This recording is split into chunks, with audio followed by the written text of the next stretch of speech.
1980년대 월스트리트에는 기업 회장들이 가장 두려워하는 이름이 있었습니다. 그의 전화 한 통이면 주가가 요동쳤고 그가 주식을 사들이기 시작하면 경영진은 밤잠을 설쳤죠. 뉴욕 퀸즈의 가난한 유대인 가정에서 자란 한 남자가 어떻게 미국 기업들을 공포에 떨게 만들었을까요? 협박과 위협으로 수백억 달러를 벌어들인 칼 아이칸, 그의 이야기를 시작해 보겠습니다. 칼 아이칸의 어린 시절은 평범했습니다. 퀸즈 베이사이드의 작은 집에서 엄격한 부모님 밑에서 자랐죠. 부모님은 노동자 계층이라는 사실에 자부심을 느꼈지만 어린 칼은 달랐습니다. 더 나은 삶을 원했고 그것을 얻으려면 자신이 직접 쟁취해야 한다는 걸 일찍부터 알았죠. 똑똑했지만 친구가 없었던 그는 하루 종일 책만 읽었습니다. 그 결과 학년 최고 성적으로 엘리트 사립학교 장학금을 받았지만 부모님은 거절했습니다. 사립학교가 아들을 버릇없게 만들까봐 두려워했던 거죠. 처음으로 칼은 자신의 운명을 스스로 통제할 수 없다는 좌절감을 맛봤습니다. 공립학교는 거칠었습니다. 파 로거웨이 지역의 험한 동네였고 살아남으려면 책만 읽어서는 안 됐죠.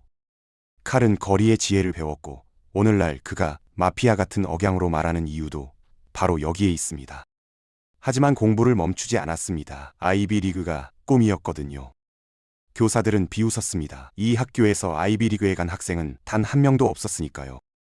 그러나 칼은 해냈습니다. 프린스턴 대학교 합격, 학교 역사상 최초였죠.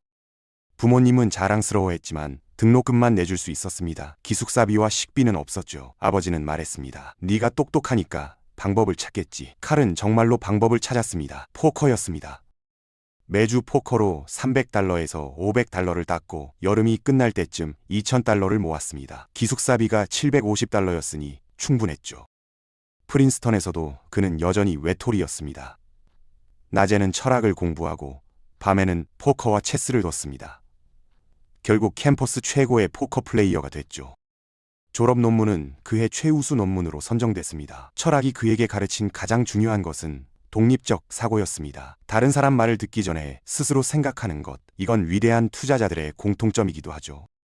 하지만 취업은 쉽지 않았습니다. 예비군에 들어갔고 메이시 백화점 계산대 직원으로도 일했습니다. 부유한 삼촌 덕분에 주식 중개인이 된 칼은 1960년대 초 상승장을 타고 성공 가도를 달렸습니다.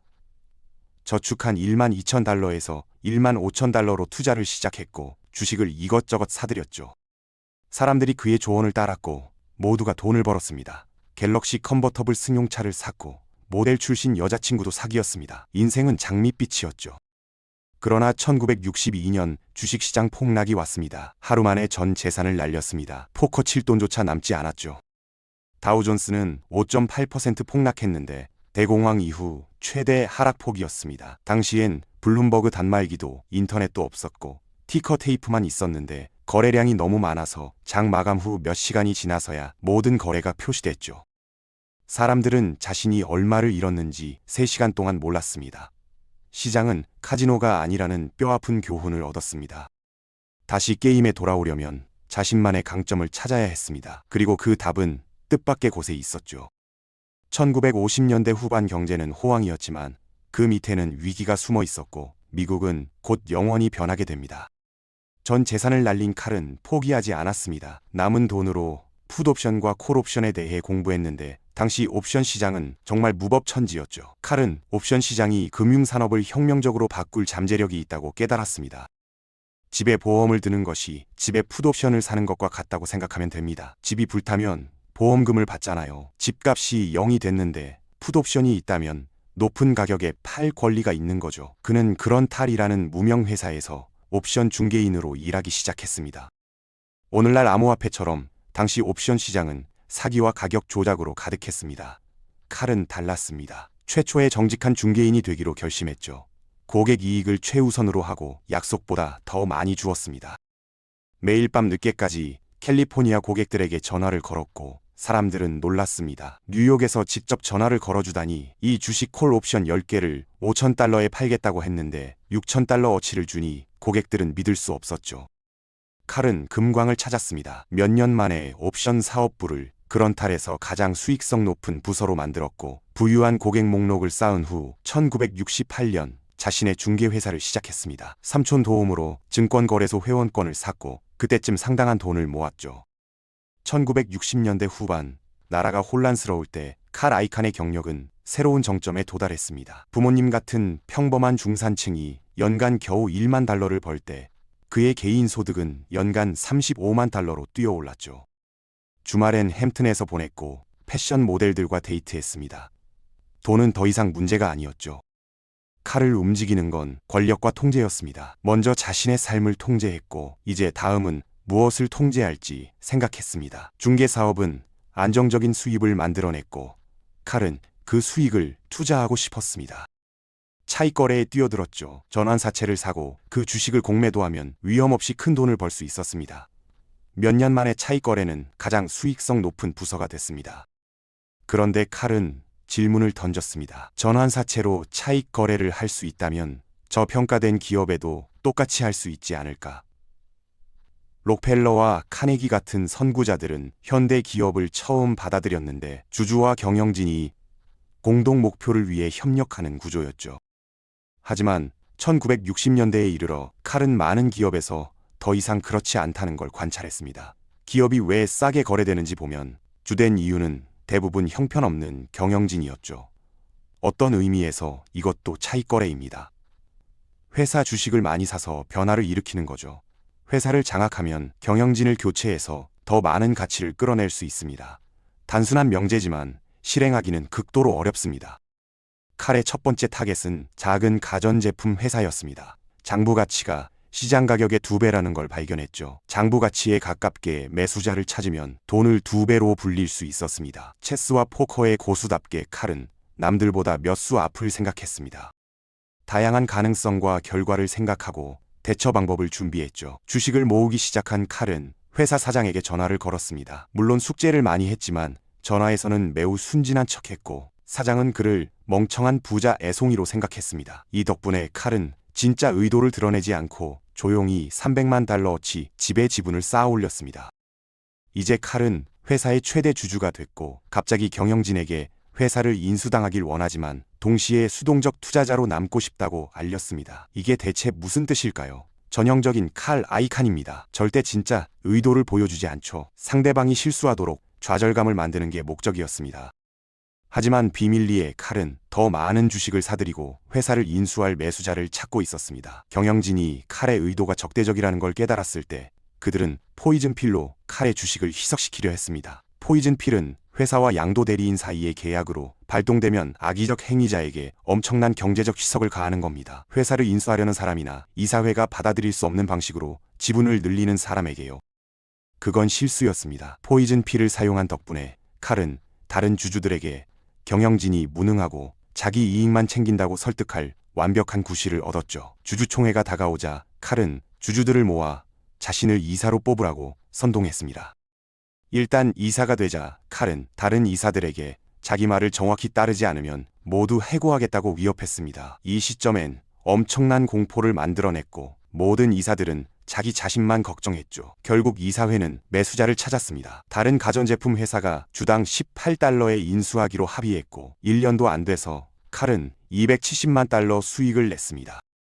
이 첫 번째 인수전 승리로 칼은 미국 자본주의 시스템에 숨겨진 가치가 엄청나다는 걸 깨달았습니다. 그 가치들이 숨어있는 이유는 기득권에 맞설 배짱을 가진 사람이 충분하지 않았기 때문이죠. 아이비리그 교육과 거리의 지혜를 모두 가진 칼 아이칸은 그 누구보다 미국 기업들과 맞설 능력이 있었습니다. 그리고 타이밍은 완벽했습니다. 1980년대는 인수 전문가들의 황금기가 됐죠. 국가의 최우선 과제는 경제 번영을 회복하는 것이었습니다. 기업들은 높은 레버리지로 사실상 무제한 현금을 갖고 있었고 위협받을 때마다 그린메일을 제공해 약탈자들을 매수했습니다. 칼 아이칸이 더 많은 기업을 타겟으로 삼으면서 그는 전례 없는 부를 축적했습니다. 그러나 가장 똑똑한 사람도 실수를 합니다. 칼 아이칸은 이제 그의 가장 큰 도전에 직면하려 합니다. 항공사들은 치열한 경쟁과 노조 때문에 수익을 낼 수 없었습니다. 자본에게는 재앙이었죠. 화려해 보이니까 항상 돈을 대줄 사람들을 찾을 수 있었지만요. 칼 아이칸은 바로 그런 사람이 되려 했습니다. TWA가 저평가됐다고 믿었거든요. 강력한 현금 흐름이 있었으니까요. 항공사를 장악하면 비용을 절감해 수익을 낼 수 있고 주가는 오를 거라고 생각했죠. 칼은 주당 9.5달러에 TWA 주식을 사들이기 시작했습니다. 회사 장부 가치보다 낮았죠. 몇 달 만에 TWA 지분 20%를 확보했습니다. 평소처럼 칼은 순진하고 무해해 보였고 회사의 장기적 이익을 생각한다고 약속했습니다. 이 시점에 칼은 이미 무자비한 약탈자로 명성이 자자했습니다. 경영진은 즉시 반격했죠. TWA는 당시 주요 항공사였기 때문에 정치에 영향을 미칠 능력이 있었습니다. 첫 번째 반격은 정부를 설득해 칼이 의결권을 행사하지 못하도록 막는 것이었습니다. 그런데 놀랍게도 입법자들은 TWA의 저조한 실적에 지쳐 있었고 칼 아이칸이 회사 통제권을 추구하는 걸 막지 않기로 결정했습니다. 하지만 TWA 경영진도 끈질겼습니다. 재빨리 두 번째 반격을 시작했는데 더 우호적인 매수자인 화이트 나이트를 찾는 거였죠. 몇 명의 후보 끝에 텍사스 에어를 찾았는데 놀랍게도 이 회사도 기업 약탈자 프랭크 로렌조가 운영하고 있었습니다. 그들은 주당 거의 22달러를 제시해 TWA를 인수하려 했습니다. 칼은 약 10달러의 회사를 샀으니 지금 나가면 100% 수익을 낼 수 있었죠. 하지만 이건 돈 문제가 아니었습니다. 이건 승리에 관한 것이었고 통제에 관한 것이었습니다. 전략가답게 칼은 적의 적이 친구가 될 거라는 걸 알았습니다. 칼은 TWA 경영진이 얻지 못한 걸 얻어냈습니다. 노조 양보였죠. 노조, 조종사, 정비사들은 약 20% 임금 삭감에 합의했고 대신 칼이 인수하면 회사 지분 일부를 받기로 했습니다. 그들은 칼이 들어오길 원했습니다. TWA가 텍사스 에어와의 합병을 발표했는데 프랭크 로렌조는 노조에 강경하기로 악명 높았거든요. 노조의 지원으로 칼은 로렌조를 물리치고 TWA를 성공적으로 인수했습니다. 칼은 자신의 원칙을 어기게 됩니다. TWA의 경영회장이 된 거죠. 칼은 록펠러나 하워드 휴즈 같은 거물이 되는 환상을 품었고 그게 머릿속에 들어왔습니다. 급여를 삭감하기 시작했고 운항편을 줄였습니다. 1년 후 TWA는 수익 개선을 달성했습니다. TWA를 적자에서 끌어내 지금 3억 달러를 벌고 있다고 발표했죠. 하지만 숨겨진 대가가 있었습니다. 승무원들의 급여를 삭감했고 분노가 쌓이기 시작했습니다. 그는 TWA의 최선의 이익을 생각하지 않았고 한 번도 그런 적이 없었습니다. 하지만 당장은 사업이 번창하는 것처럼 보였고 칼에게는 현금 흐름을 챙기고 나갈 만큼 충분했습니다. 회사가 이제 만들어낸 현금 흐름으로 칼은 회사를 비상장으로 만들었습니다. 모든 공개 주식을 회사 돈으로 되사는 거죠. 이건 또한 자기 자신에게 많은 돈을 지불했다는 뜻이기도 합니다. 오래지 않아 회사는 다시 곤경에 처했습니다. 이번엔 모두가 칼 아이칸에게 반대했습니다. 결국 회장직에서 쫓겨났죠. 그럼에도 원래 투자금의 몇 배를 벌었습니다. 하지만 TWA는 계속 어려움을 겪다가 1997년 파산을 신청했습니다.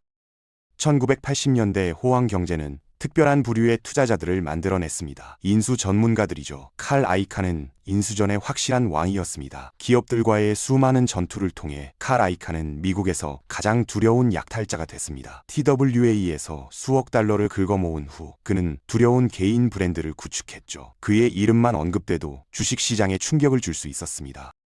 하지만 시대가 변했습니다. 기업 약탈은 이제 주주행동주의로 널리 받아들여졌습니다. 지금 일어나고 있는 주요한 일은 헤지펀드 행동주의의 폭발입니다. 이는 뒤에서 암묵적으로 협조하는 수동적 투자자들, 큰 기관들 때문에 많이 촉발됐죠.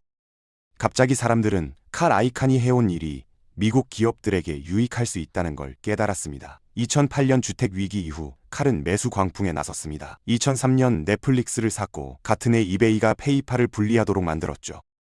하지만 그때 그는 더 큰 타겟에 목표를 뒀습니다. 팀 쿡을 상대하려던 거였습니다. 애플이 팀 쿡 때문에 저평가됐을 가능성이 있을까요? 칼은 티쿡을 만났습니다. 당시 사람들이 전화해서 팀 쿡을 제거해야 한다고 말했거든요. 만나보니 이 사람은 훌륭했습니다. 팀 쿡에게 감명받은 칼은 애플에 대규모로 투자하기 시작했습니다.